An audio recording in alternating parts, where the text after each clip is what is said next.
Hello everyone, welcome to your digital class. So in today's class of computer organization, we will discuss how we will handle multiple device.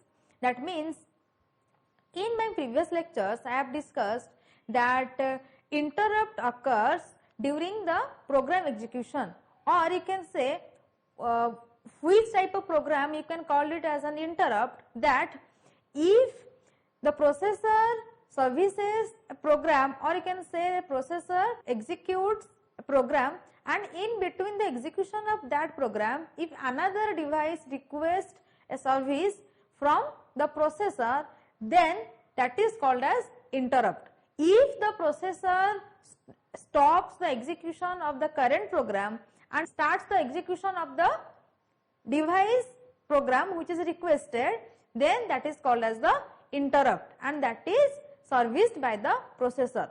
So when the processor receives multiple requests from different devices, then how it will be handled?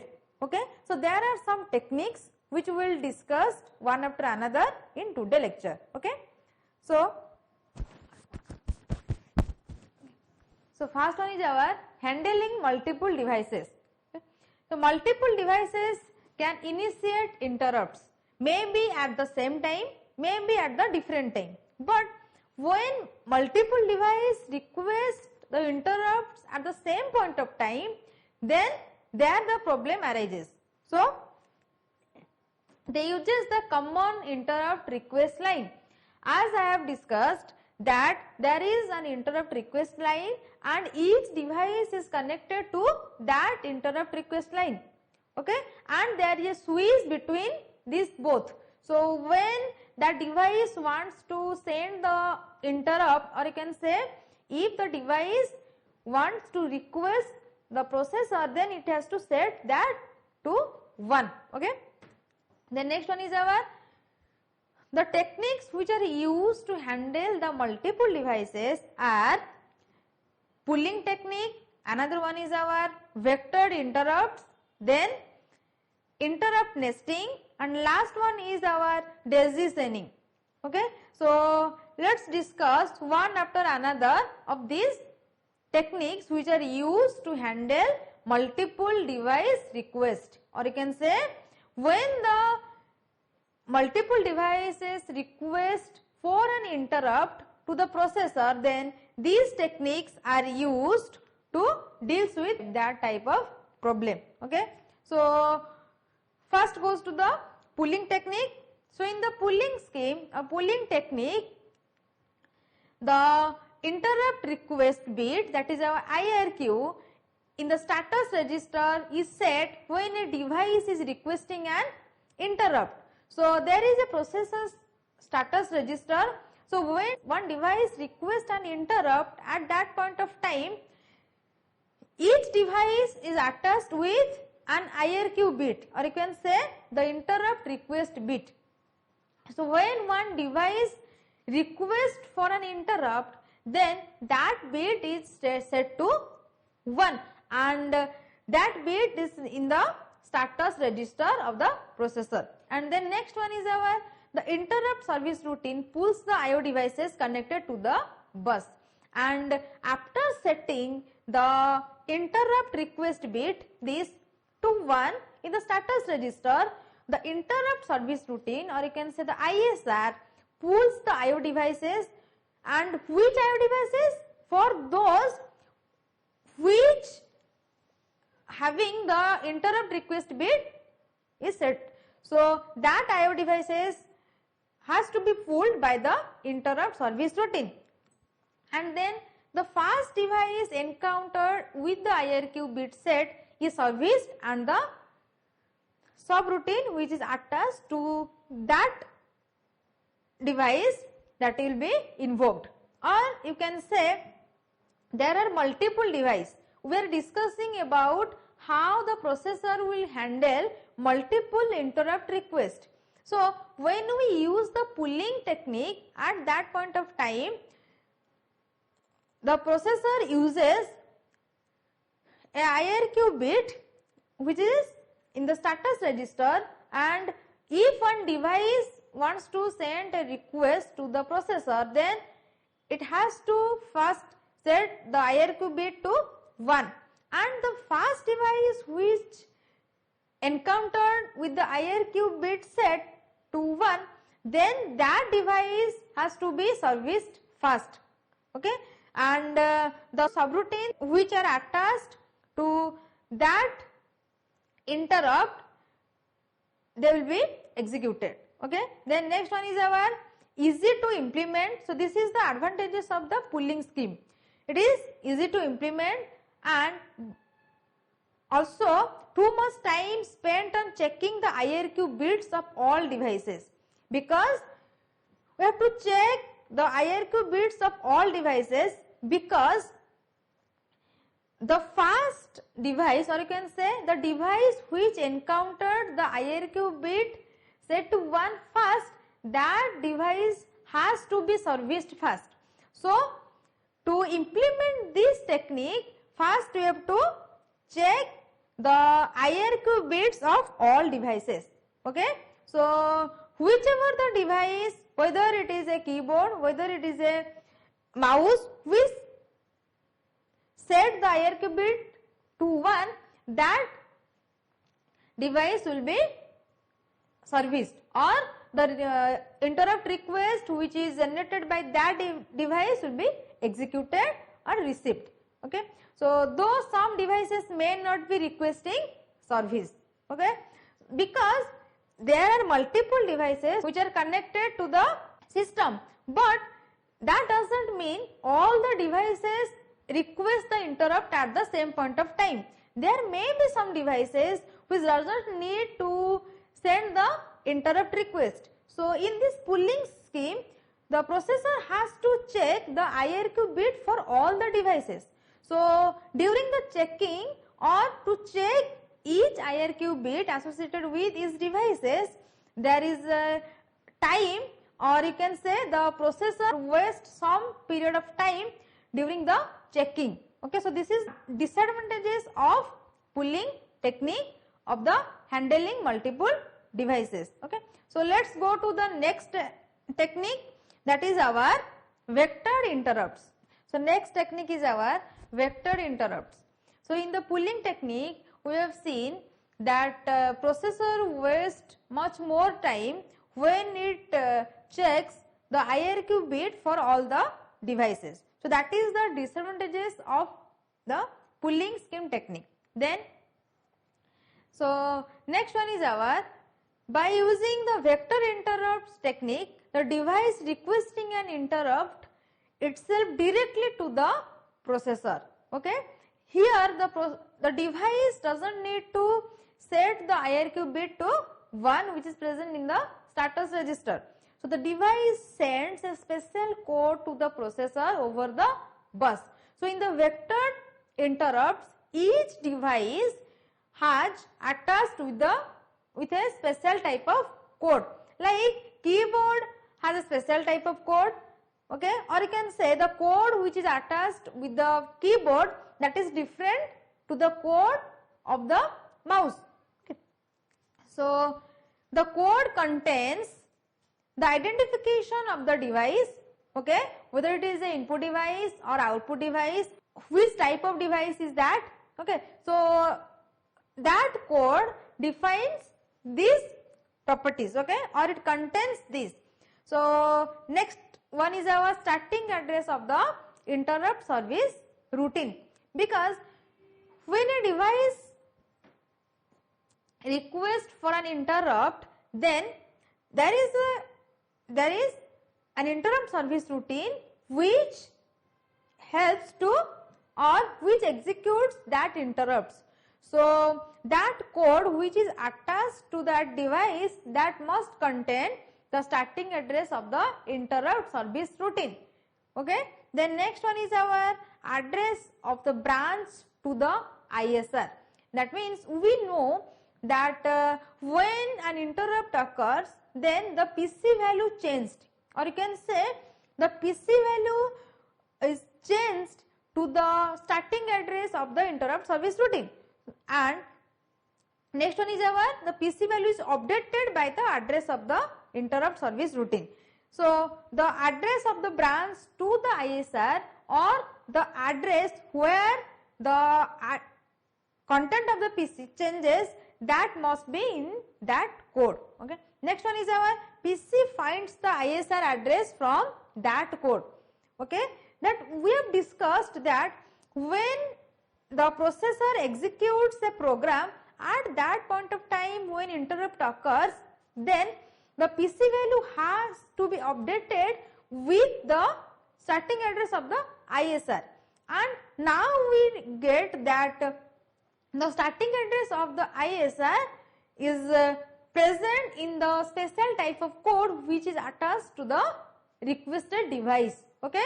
So the PC finds the address of the starting instructions present in the interrupt service routine. Okay.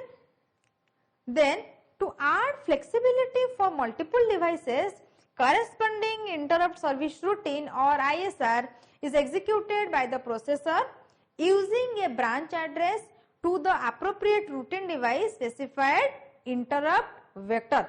Okay. Here vector means it acts as a pointer, and we know that pointer contains an address, or you can say pointer is a variable which holds the address of another variable. So here the interrupt vector means the vector which holds the address of the interrupt or the interrupt service routine. Okay. So an interrupt vector is the memory address of an interrupt handler or an index into an array called as interrupt vector table. So there is one interrupt vector table which uses the array like data structure, and that is also called as interrupt dispatch table. In short notes you can call it as IVT and IDT.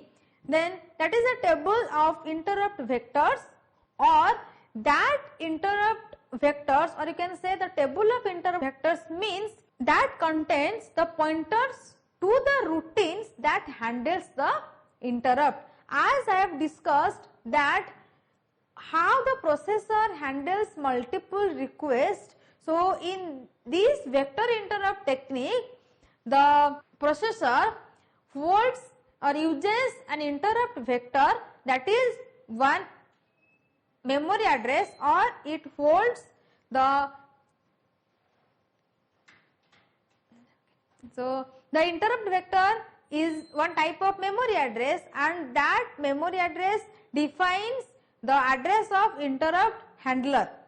Okay, and the vectors are basically the pointers which points to the routines, or you can say the programs or the instructions that are used to handle the interrupts. Next one is our interrupt vector tables contain the memory addresses of interrupt handlers, because we are discussing that there are multiple devices which generates the interrupts at the same point of time. So there are multiple interrupt handlers also. Okay. So interrupt vector table or IVT, it contains the memory address of different interrupt handlers. So when the interrupt is generated by the devices, then the processor sets its execution state via a context switch. Okay, and then begins the execution of the interrupt handler at the interrupt vector. Okay. Then next one is the interrupt descriptor table or IDT is specific to the i386 architecture. So it tells where the interrupt service routine, or you can say the ISRs, are located. Okay. So the interrupt descriptor table is specified in that architecture which tells, or you can say by using that table, the processor can easily identify the location of the ISR, because after find out the location of the ISR, the processor can able to execute the instructions written in the ISR. So first it has to find out the location of the ISR. Then after find out the location of ISR, the starting address of that ISR that will be loaded in the PC, okay, and that starting address is present in the code which is attached to the devices, okay. Then next one is our each interrupt number is reserved for a specific purpose. For example, 16 of the vectors are reserved for the 16 IRQ lines, okay. So there are many interrupt vectors. So from these, the 16 vectors or 16 interrupt vectors are basically reserved for the interrupt request lines. Then next one is our on PCs, the interrupt vector table, IVT or IDT, interrupt dispatch table, consists of 256 4-byte pointers, okay. So the pointer size is our 4 byte and the numbers of pointers are 256. The first 32 of which are reserved for the processor exceptions, the rest of the hardware interrupts or software interrupts, okay. So this resides in the first 1K of addressable memory. So the next technique is our interrupt nesting technique. So in the previous technique, I have discussed that in the vector interrupt technique, okay, there we use an interrupt vector.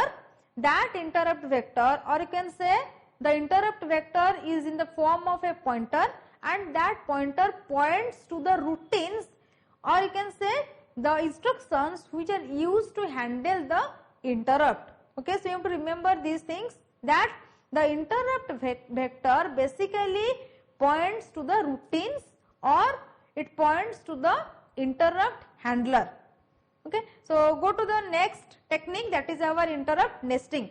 So preemptions of low priority interrupt by another high priority interrupt is known as interrupt nesting. That means when the processor executes an interrupt which is of lower priority, and at that point of time when another interrupt request is received or another request comes to the processor, then first the processor has to match the priority of both the interrupts which is undergoing, or you can say which is under execution, and another one is our which is requested by the device. So by comparing the priority of the two interrupts, then the processor has to execute the higher priority interrupts. If the interrupt which is requested by the device has higher priority than the interrupt which is currently executed by the processor, then the processor has to stop the execution of the currently executed interrupt and it started execution of the requested interrupts, okay.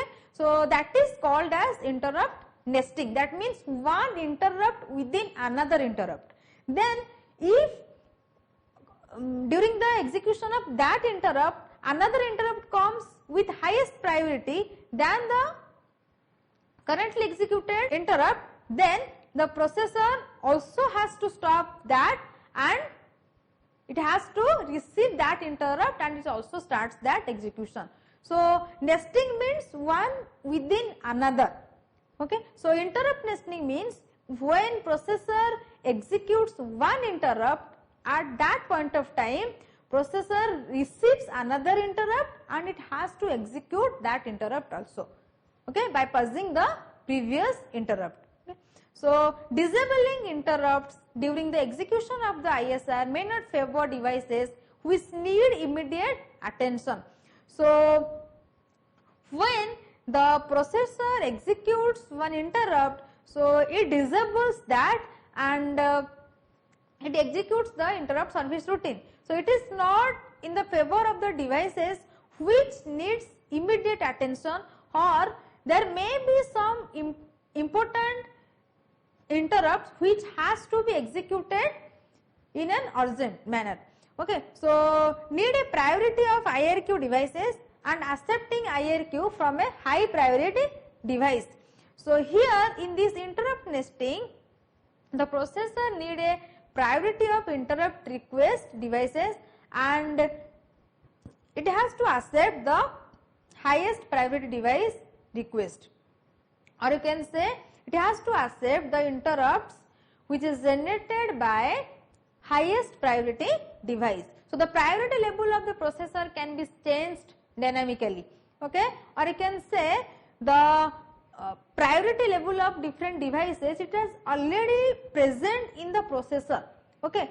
So the priority can also be changed, okay. So the privileged instructions written in the PS, or you can say the processor status word, that encodes the processor's priority, okay. So there are some instructions called as privileged instructions which is written in the processor status word, and that instruction is basically used to encode the processor's priority, because the priority of the devices are present in the processor, okay. So the processor has to check the priority of the interrupts when multiple interrupts comes at the single point of time. So here in this picture, as you can see, there is one processor and there are multiple devices connected to this processor. So device 1 is connected to this processor, there is one interrupt request line, another one is interrupt acknowledgement. So device 2 is also connected through another interrupt request line and another interrupt acknowledgement line. So like this interrupt P lines, or you can say the interrupt lines for device P, because in this diagram, let's there are P number of devices. So each device is connected to its own interrupt request line and also it has its own interrupt acknowledgement line, okay. So there are one priority arbitration circuit which is present in this processor, and by using this circuit the processor compares between the priority of the devices, okay. Then it has to receive the interrupt request from the highest priority device. Let us take an example that in the case of keyboard and mouse, keyboard has highest priority than the mouse, okay. So different devices having different priorities, and that priorities are stored in the processor, okay, and the priorities also can be changed. So based on the priority, the processor gives service to the interrupts, okay. Here you have to remember that highest priority has to be fast serviced than the lowest priority, okay. So in today's lecture we have discussed 3 techniques, that are our pooling scheme and vector interrupts, and the third one is our priority, okay. So in the next lecture we will discuss about our last technique, that is our decisioning, okay. So if you have any doubt regarding this, you can give it in the comment section, okay. Till then, thank you.